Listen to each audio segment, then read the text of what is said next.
दोस्तों, मुख्य रूप से स्थल रूप कौन-कौन से हैं? विश्व में कौन-कौन से मुख्य स्थल रूप पाए जाते हैं?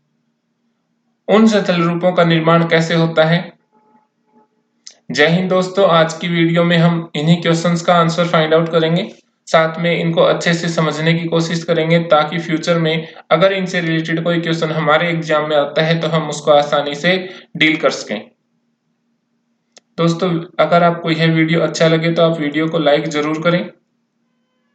हमारे चैनल एग्जाम प्रिपरेशन विद एके को सब्सक्राइब करें, बेल के आइकन को दबाएं ताकि फ्यूचर में हमारे चैनल के नोटिफिकेशन आपको मिल सकें। दोस्तों, स्थल रूपों का निर्माण मुख्य रूप से दो प्रक्रियाओं के द्वारा होता है। एक प्रक्रिया जिसको हम आंतरिक प्रक्रिया बोलते हैं, इंटरनल प्रोसेस। तो इंटरनल प्रोसेस के बारे में हम जानते हैं, फिर हम जानेंगे एक्सटर्नल प्रोसेस, बाह्य प्रक्रिया के बारे में। इंटरनल प्रोसेस जनरली यह प्रक्रिया जब होती है उसका रिजल्ट तो हमें दिखाई देता है, बट जब प्रक्रिया जारी होती है उस दौरान हमें कुछ भी दिखाई नहीं देता। यह पृथ्वी के आंतरिक भाग में होती है, इसलिए इसको इंटरनल प्रोसेस या आंतरिक प्रक्रिया भी कहा जाता है। मुख्य रूप से इसके दो हिस्से हैं। एक हिस्सा जिसमें जमीन का टुकड़ा ऊपर की तरफ उठ जाता है, इसलिए इसको अपलिफ्टिंग का नाम दिया गया है। अपलिफ्टिंग, ऊपर की तरफ उठ जाना।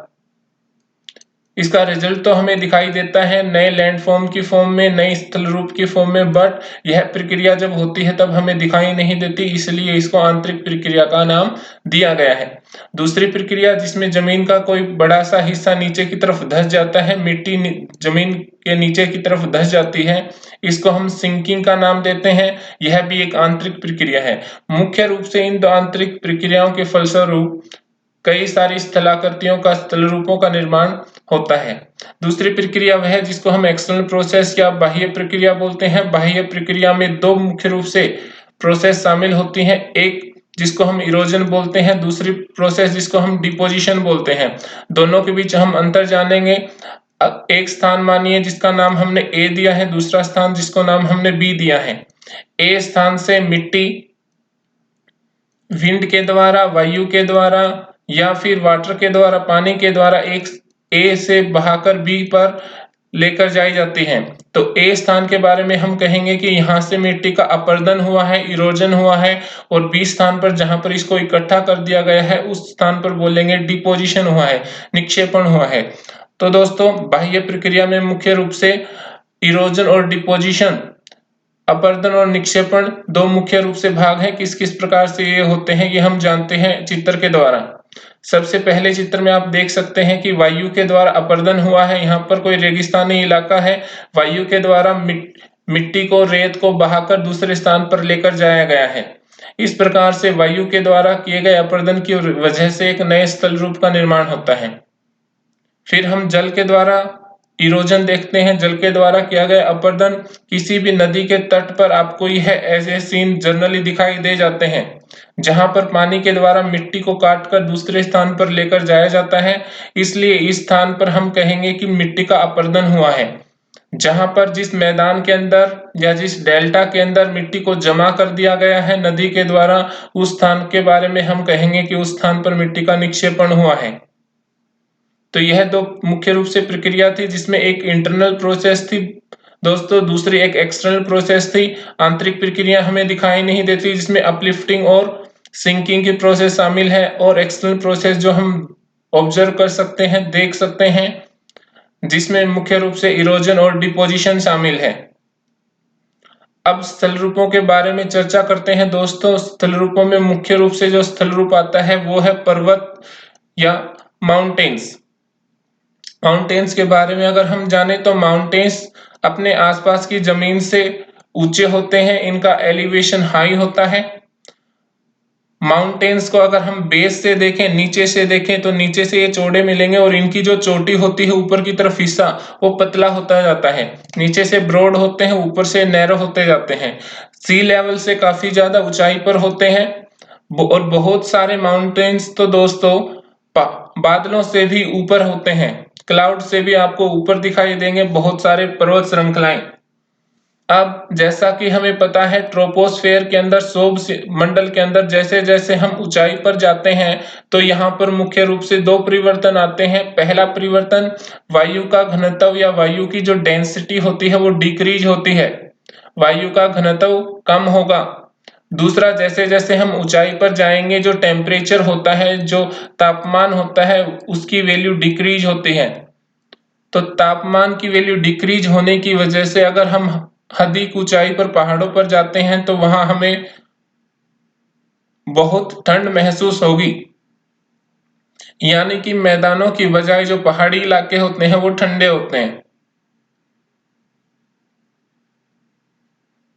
इसके बाद दोस्तों, माउंटेन्स के बारे में अगर हम और जाने तो कुछ माउंटेन्स ऐसे होते हैं जो जिनके ऊपर बर्फ की नदियां जमी होती हैं। बर्फ बड़ी बड़ी चट्टानों की फॉर्म में जमी होती है। जैसा कि आप चित्र में देख पा रहे हैं, यह एक ग्लेशियर का चित्र है, यह एक पर्वत श्रृंखला का चित्र है जिसके ऊपर ग्लेशियर्स जमे हुए हैं। इस पर्वत श्रृंखला का नाम है नंदा देवी। तो नंदा देवी जो माउंटेन है वो इंडिया के अंदर है। यहाँ पर ग्लेशियर्स जमे हुए हैं। ग्लेशियर्स मतलब जहां पर बर्फ जमी होती है बड़ी बड़ी चट्टानों की फॉर्म में। क्या पहाड़ों पर सिर्फ बर्फ जमी होती है या पहाड़ सिर्फ अपलिफ्टिंग की प्रोसेस से बनते हैं? जी नहीं दोस्तों, कुछ पहाड़ ऐसे भी हैं जो समुद्र की सतह के अंदर पाए जाते हैं, जिनको आप ऊपर से देख नहीं सकते। और इंटरेस्टिंग फैक्ट यह है कि जो आपकी माउंट एवरेस्ट है, विश्व की सबसे ऊंची चोटी, जो अंडर सी माउंटेन्स है, समुद्र के नीचे जो पर्वत हैं, उनकी ऊंचाई उस माउंट एवरेस्ट से भी ज्यादा है। तो यहाँ पर हम देख सकते हैं समुद्र के अंदर भी माउंटेन्स होते हैं। एक इंपॉर्टेंट फैक्ट इस बारे में, प्रशांत महासागर में स्थित मोनोकी पर्वत, मोनोकी माउंटेन्स, जो कि हवाई आइलैंड पर है, हवाई द्वीप में है, सागर की सतह से नीचे है और इसकी ऊंचाई 10,205 यानी कि माउंट एवरेस्ट से भी ऊंची है। तो यह एक इंटरेस्टिंग फैक्ट है कि मोनोकी जो माउंटेन है वो पैसिफिक ओशियन में है और उसकी हाइट माउंट एवरेस्ट की हाइट से भी ज्यादा है, परंतु हम उसको देख नहीं सकते क्योंकि वह समुद्र के सतह से, समुद्र के जल की सतह से नीचे है। फिर दोस्तों हम डिस्कस करते हैं टाइप्स ऑफ माउंटेन्स के बारे में। पर्वतों के कौन कौन से प्रकार होते हैं, उनका निर्माण कैसे होता है। बहुत आसान प्रक्रिया के माध्यम से हम सीखेंगे, बहुत आसान शब्दों में हम ये जानने की कोशिश करेंगे।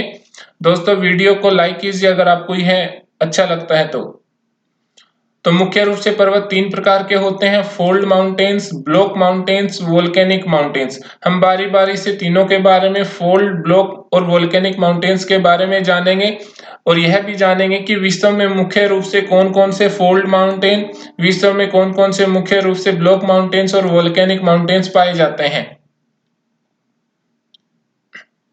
सबसे पहले अगर हम बात करें फोल्ड माउंटेन्स की, अगर आप अपने नोटबुक के पेज को इस प्रकार से अगर फोल्ड करते हैं दोनों साइड से फोर्स लगाते हुए, ध्यान से देखिए, अगर हमने दोनों साइड से फोर्स अप्लाई किया तो बीच में से, बीच का जो हिस्सा है वो ऊपर की तरफ अपलिफ्टिंग पोजीशन में आ जाएगा, ऊपर की तरफ उठ जाएगा और इसको हम बोलेंगे कि यहाँ से यह फोल्ड हुआ है पेपर। दोस्तों यहाँ पर आपको ध्यान देने की सबसे इंपॉर्टेंट बात यह है कि यहाँ पर पेपर फोल्ड हुआ है और जो फोर्स है वो साइड से अप्लाई हुआ है, दोनों साइड से, बट फोर्स की डायरेक्शन ऑपोजिट डायरेक्शन है, यानी लेफ्ट से जो फोर्स लगा है वो राइट की तरफ अप्लाई होता है और राइट वाला फोर्स लेफ्ट की तरफ, और दोनों ऑपोजिट फोर्स की वजह से बीच में से कागज ऊपर की तरफ उठ गया है, फोल्ड हो गया है, इसी वजह से इसका नाम हमने फोल्ड माउंटेन रखा। इसी प्रकार से दोस्तों जब जमीन की टेक्टोनिक प्लेट्स जो हैं, जब पृथ्वी की टेक्टोनिक प्लेट्स आपस में टकराते हैं इस प्रकार से, तो बीच में से ऊपर की तरफ उठ जाते हैं। यह आपकी क्रस्ट है, भूपर पट्टी जो प्लेन थी पहले, दोनों तरफ से टेक्टोनिक प्लेट्स आपस में टकराई और बीच में से ऊपर की तरफ उठ गया, फोल्ड हो गया। तो इस प्रकार से जब मिट्टी फोल्ड होती है तो उसको हम फोल्ड माउंटेन का नाम देते हैं। उम्मीद करते हैं दोस्तों फोल्ड माउंटेन आपको समझ में आया होगा। इसके बाद फोल्ड माउंटेन्स के एग्जाम्पल्स जो एग्जाम में पूछे जाते हैं, हिमालयन माउंटेन्स, हमारा जो हिमालय पर्वत है वह भी फोल्ड माउंटेन का एग्जाम्पल है। और दोस्तों हिमालय एक काफी यंग फोल्ड माउंटेन है जिसकी सतह अभी भी काफी ऊपर की तरफ उठ रही है, यानी हिमालय के अंदर जो टेक्टोनिक प्लेट्स हैं उनकी मूवमेंट अभी भी नहीं रुकी है और वो आपस में टकराती हैं और ऊपर की तरफ उठते हैं। इसी वजह से हिमालयन रेंज के अंदर भूकंप आना, ग्लेशियर्स का पिघल जाना, ग्लेशियर्स का गिर जाना आम बात है। उत्तराखंड में पिछले दिनों ग्लेशियर्स का फटना भी इन्हीं टेक्टोनिक प्लेट्स की मूवमेंट का एक परिणाम है।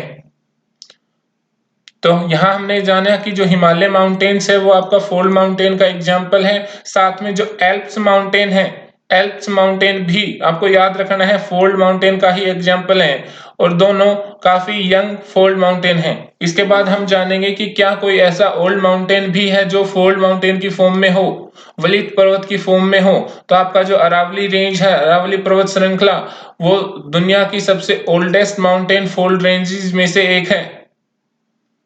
इसके बाद अगर हम फोल्ड माउंटेन के और एग्जाम्पल देखें तो जो एप्लेशियंस पर्वत श्रृंखला है जो नॉर्थ अमेरिका में पाई जाती है, और जो यूराल माउंटेन रेंज है जो रसिया में पाई जाती है, वो भी आपके फोल्ड माउंटेन का एग्जाम्पल है। साथ में आपको यह भी याद रखना है कि इनका एलिवेशन कम है। जो एप्लेशियंस और जो यूराल पर्वत श्रृंखला है इनके जो ऊंचाई है वो कम है, परंतु ये काफी पुराने फोल्ड माउंटेन्स हैं। जहां पर अगर हम यंग फोल्ड माउंटेन्स की बात करें तो आपका आता है एल्प्स और हिमालय। अगर पुराने पर्वत श्रृंखलाएं जो कि फोल्ड माउंटेन्स या वलित पर्वत की फॉर्म में पाई जाती हैं तो वह है आपकी एप्लेशियंस और यूराल। यूराल के बारे में एक और फैक्ट है कि यह एशिया और यूरोप की बाउंड्री पर पाया जाता है। इसके पूर्व में एशिया और पश्चिम में यूरोप है।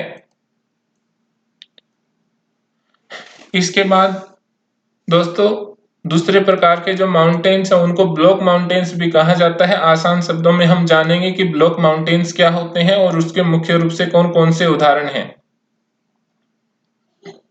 अगर आप इस चित्र को ध्यान से देखें तो यहाँ पर दो ब्लॉक बने हुए हैं। एक ब्लॉक वह जो ऊपर की तरफ उठा हुआ है और एक ब्लॉक वह जो नीचे की तरफ धंसा हुआ है, यानी कि यहाँ पर अपलिफ्टिंग भी है और सिंकिंग भी है। यहाँ पर जो इंटरनल प्रोसेस है उसमें दोनों प्रोसेस शामिल हैं, अपलिफ्टिंग भी और सिंकिंग भी। फिर हम देखेंगे, फिर एक पार्ट है जो ऊपर की तरफ उठा हुआ है, उसके बाद फिर अगला हिस्सा है जो नीचे की तरफ धंसा हुआ है। दोस्तों यहाँ पर जो ऊपर उठा हुआ हिस्सा है उसको होस्ट, और जो नीचे दबा हुआ हिस्सा है उसको ग्रेबन के नाम से जाना जाता है। इसको हम जो ऊपर उठा हुआ हिस्सा है इसको हम होस्ट बोलेंगे और जो नीचे दबा हुआ हिस्सा है इसको हम ग्रेबन बोलेंगे।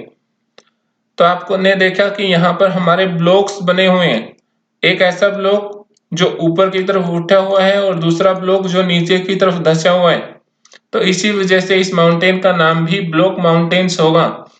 तो फोल्ड माउंटेन्स और ब्लॉक माउंटेन्स में आपको अंतर समझ में आया होगा। फोल्ड माउंटेन्स जहां पर ऑपोजिट डायरेक्शन के अंदर फोर्स अप्लाई करने पर बीच में से जमीन का हिस्सा ऊपर की तरफ उठ जाता है, वहीं पर ब्लॉक माउंटेन्स में एक पार्ट ऊपर की तरफ, एक पार्ट नीचे की तरफ, नेक्स्ट पार्ट फिर से ऊपर की तरफ, नेक्स्ट पार्ट फिर से नीचे की तरफ। तो ये आपका ब्लॉक माउंटेन है। ब्लॉक माउंटेन के उदाहरण जानेंगे दोस्तों। तो जो राइन वैली है जो कि यूरोप में है, राइन वैली भी यूरोप में है, जर्मनी में। और जो वोस्कस माउंटेन रेंज है, वोस्कस माउंटेन रेंज जो फ्रांस में है, वो भी ब्लॉक माउंटेन्स का एग्जाम्पल है। देखते हैं राइन वैली, ये आपकी राइन वैली है, ये आपका ब्लॉक माउंटेन का एग्जाम्पल है। नेक्स्ट हम देखें वोस्गस माउंटेन रेंज, तो वोस्गस माउंटेन रेंज भी यूरोप में है और यह भी एक ब्लॉक माउंटेन का ही एग्जाम्पल है। नेक्स्ट दोस्तों अगले पर्वत का जो प्रकार है, माउंटेन का जो प्रकार है वो है वोल्केनिक माउंटेन, ज्वालामुखी पर्वत।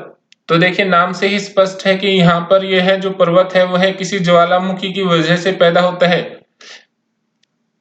ज्वालामुखी विस्फोट के दौरान निकलने वाली राख, निकलने वाली गैस, निकलने वाला मैग्मा आसपास फैल जाता है। उसमें जो लावा होता है वह ठंडा होकर आसपास की सतह पर जम जाता है। जो लावा था वह गरम तरल बाद में ठंडा होकर आसपास की सतह पर जम जाता है और आसपास की सतह को मैदानी इलाके से या समुद्र तल से काफी ऊपर उठा देता है। इस प्रकार से लावा के द्वारा जिस पर्वत का निर्माण होता है उसको हम वोल्केनिक माउंटेन्स या ज्वालामुखी पर्वत कहते हैं। इस चित्र में आप देख सकते हैं यहाँ पर बर्फ जमी हुई है, लेकिन इसके नीचे का जो हिस्सा था, इसके नीचे का जो हिस्सा है उसका निर्माण यह जो सेंट्रल पार्ट है यहाँ पर ज्वालामुखी का सेंट्रल पार्ट था, इससे जब लावा आसपास निकला और ठंडा होकर जम गया तो इससे इस पर्वत का निर्माण हुआ है। इसको हम वोल्केनिक माउंटेन या ज्वालामुखी पर्वत भी कहते हैं।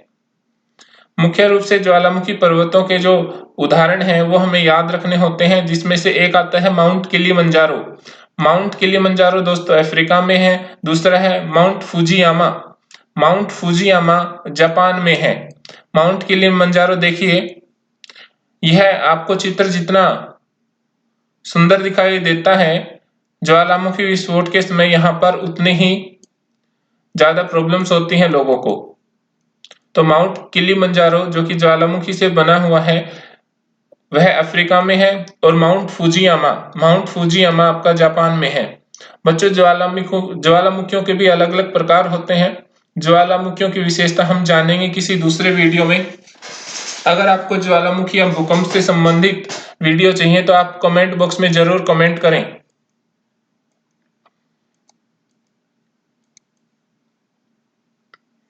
नेक्स्ट, इसके बाद दूसरे स्थल रूप के बारे में हम जानेंगे, जिसको हिंदी में पठार और इंग्लिश में प्लेटू कहते हैं। पठार या प्लेटू। तो दोस्तों सबसे पहले हम समझते हैं कि पठार या प्लेटू क्या होते हैं। पठार और प्लेटू के अंदर भी एलिवेशन होता है, ऊंचाई होती है। यह ऊंचाई 2 या 3 तरफ से हो सकती है। देखिए, इस प्रकार से अगर हम किसी मिट्टी जमीन के टुकड़े का स्थलाकृति का निर्माण समझें, आसपास के इलाके से इस प्रकार से ऊपर उठा हुआ हिस्सा, लेकिन आप यहाँ पर देखेंगे कि पर्वत का स्ट्रक्चर कुछ इस प्रकार से था, जो कि नीचे से ब्रॉड और ऊपर से नैरो थे, नीचे से चौड़े थे और ऊपर से पतले थे।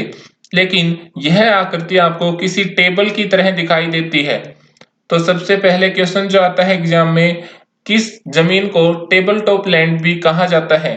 किस स्थलाकृति को टेबल टॉप लैंड भी कहा जाता है? तो टेबल के टॉप की तरह से आपको दिखाई देती है, तो आपका आंसर होगा प्लेटू। जो आपके पठार होते हैं वो टेबल टॉप लैंड की तरह दिखाई देते हैं हमें।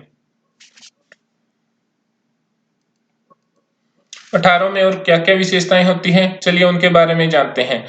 पठार एलिवेटेड फ्लैट लैंड्स होते हैं, ऊपर से टॉप से फ्लैट होते हैं, जहां पर हमने सीखा कि जो पहाड़ होते हैं वो ऊपर से नैरो होते हैं, बल्कि जो पठार होंगे वो ऊपर से फ्लैट मिलेंगे आपको। चारों तरफ के इलाके से ऊपर उठे हुए होते हैं, एक टेबल टॉप की तरह से हो सकते हैं। इसकी जो ऊंचाई है या जो स्लोप है या वो एक तरफ या एक से ज्यादा तरफ भी हो सकता है। विश्व में पठारों की ऊंचाई कुछ 100 मीटर से लेकर हजारों मीटर तक की है। पठारों के भी अलग अलग प्रकार होते हैं, चलिए हम उनके प्रकारों के बारे में जानते हैं। पठार नए और पुराने दोनों तरह के होते हैं, यानी कि पठारों का निर्माण भी एक लंबी प्रक्रिया के दौरान होता है। कुछ पठार जिनका निर्माण कुछ साल पहले हुआ है उनको नवीन पठार कहा जाता है, और कुछ पठार जिनका निर्माण लाखों करोड़ों साल पहले हुआ है वो बहुत पुराने पठार हैं। अगर पुराने पठारों की बात करें तो भारत का दक्कन का पठार, डेक्कन प्लेटू, एक बहुत पुराना पठारों का एग्जाम्पल है। तो देखिए, दक्कन प्लेटू जो दुनिया के सबसे पुराने पठारों में से एक है, उसके बारे में हम जानते हैं। तो अगर हम इंडिया के मैप में इस हिस्से को देखें तो यह हिस्सा जो जनरली कवर करता है एमपी का थोड़ा सा हिस्सा, महाराष्ट्र का ज्यादातर हिस्सा, गुजरात का थोड़ा सा हिस्सा, कर्नाटक का हिस्सा और इधर छत्तीसगढ़ का कुछ हिस्सा। तो इस प्रकार से अगर हम इसमें देखें तो यह कुछ मुख्य रूप से हिस्से हैं दक्कन प्लेटू के या दक्कन के पठार के, जो कि हमारे भारत में पाया जाता है और पुराने पठारों में से एक है। इसके बाद अगला पठार जो कि अफ्रीका के कई देशों में फैला हुआ है, केन्या, तंजानिया, युगांडा, उस पठार का नाम है द ईस्ट अफ्रीकन प्लेटू। और एक पठार जो ऑस्ट्रेलिया में फैला हुआ है उसका नाम है वेस्टर्न प्लेटू ऑफ ऑस्ट्रेलिया। तो यह आपका एग्जाम्पल है, यहाँ पे आप देख सकते हैं इसके अंदर। यह आपका ईस्टर्न अफ्रीकन प्लेटू है जो कि केन्या, तंजानिया और युगांडा की सीमा पर पाया जाता है। इसके बाद दोस्तों एक पठार से रिलेटेड क्वेश्चन जो बहुत एग्जाम में आता है कि वह पठार जिसकी ऊंचाई सबसे ज्यादा है वह कौन सा है। तो आपका जो तिब्बतन प्लेटू है, तिब्बत का पठार है, दुनिया का सबसे ऊंचा पठार है। इसकी ऊंचाई 4000 मीटर से लेकर 6000 मीटर तक की है। इसको रूफ ऑफ द वर्ल्ड, दुनिया की छत भी कहा जाता है। दोस्तों अगर आपको यह वीडियो अच्छा लगा तो आप वीडियो को लाइक जरूर करें, वीडियो को शेयर करें और चैनल को सब्सक्राइब करना न भूलें, ताकि इस मोटिवेशन की वजह से हम आपके सामने अच्छे से अच्छा कंटेंट, अच्छे से अच्छा वीडियो लेकर आ सकें। जय हिंद।